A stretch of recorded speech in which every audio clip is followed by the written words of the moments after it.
What is going on, everyone? Beau Million here, coming back with another fragrance review. But before we get into the video, if you have not already done so and you like this fragrance content, go ahead and click the subscription, click the notification bell, press the like button for the YouTube algorithm, sit back, relax, and enjoy the video. So it's finally happened. We are coming out of the cold months. We are coming out of these freezing, tumultuous winters. And if you're like me and you live in South Florida, as a matter of fact, we never entered winter, but here we are, we're in the beginning of June, and now it's time to bust out these fresh fragrances. I don't know about you, but if you're like me, you've been getting sick of these vanilla and heavy, overly sweet fragrances. I think I like sweet fragrances as much as the other guy, but I'm kind of getting sick of it, so this time of the year is actually a relief to me. So with that being said, if you saw the thumbnail of the video and the title, you know what we're talking about today. Armaf's Club de Nuit Milestone is a replication, or you would say a clone, of a much more famous fragrance. It doesn't take very long to look at the packaging and to look at the bottle to know what it is. This is a clone of Creed's Milestone Imperial. What Armaf wanted to do is obviously create a clone.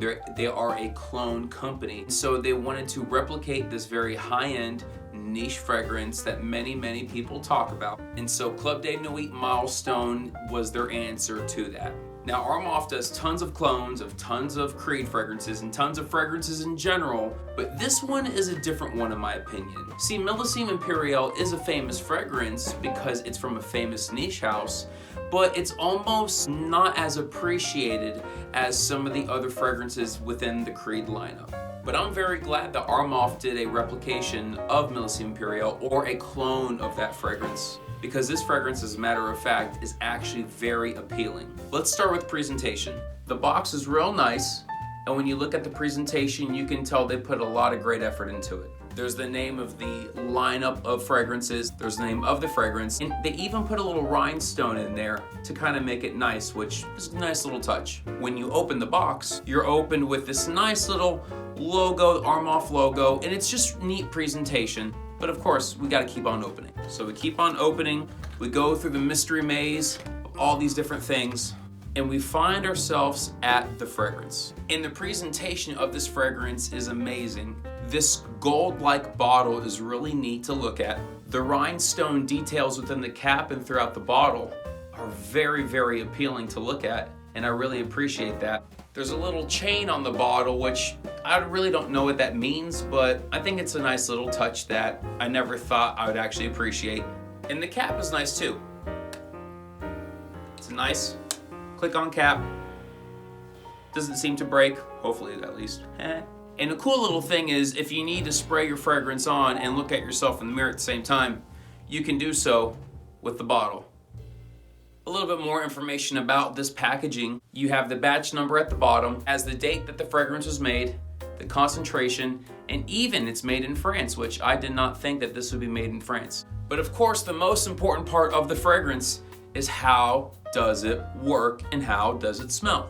Well, of course, as we take off the cap of the fragrance and we get spraying, it's a decent atomizer.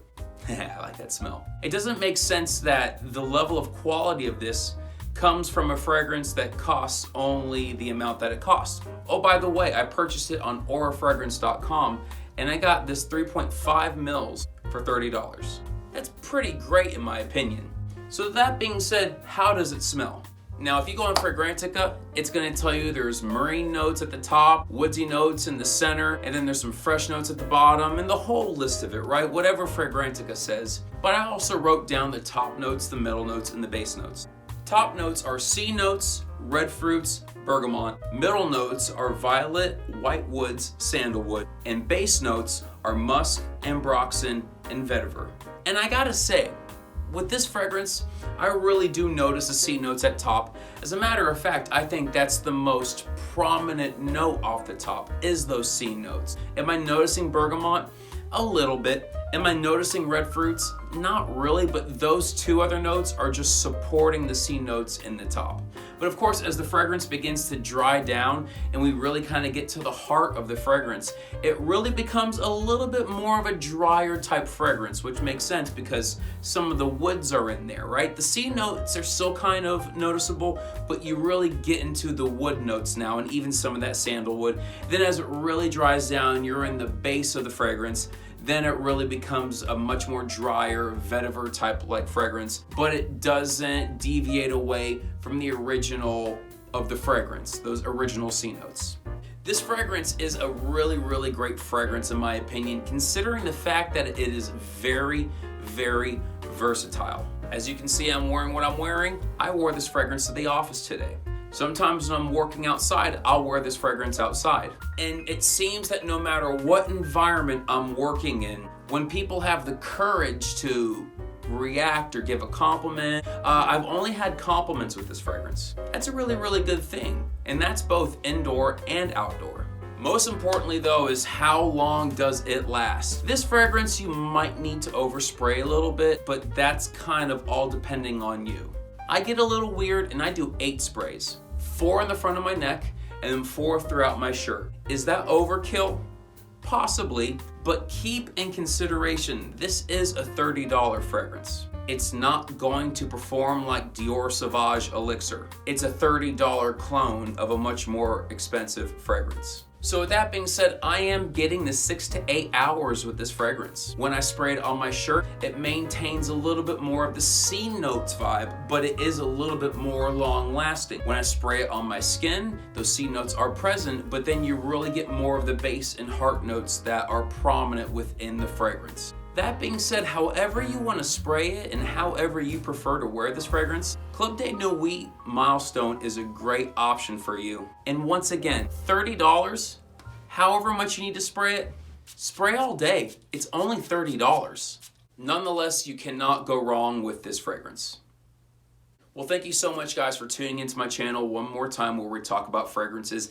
If you like this type of content, go ahead and click the subscription button, click the notification bell, press the like button for the YouTube algorithm. Thank you so much and I hope you have a wonderful day.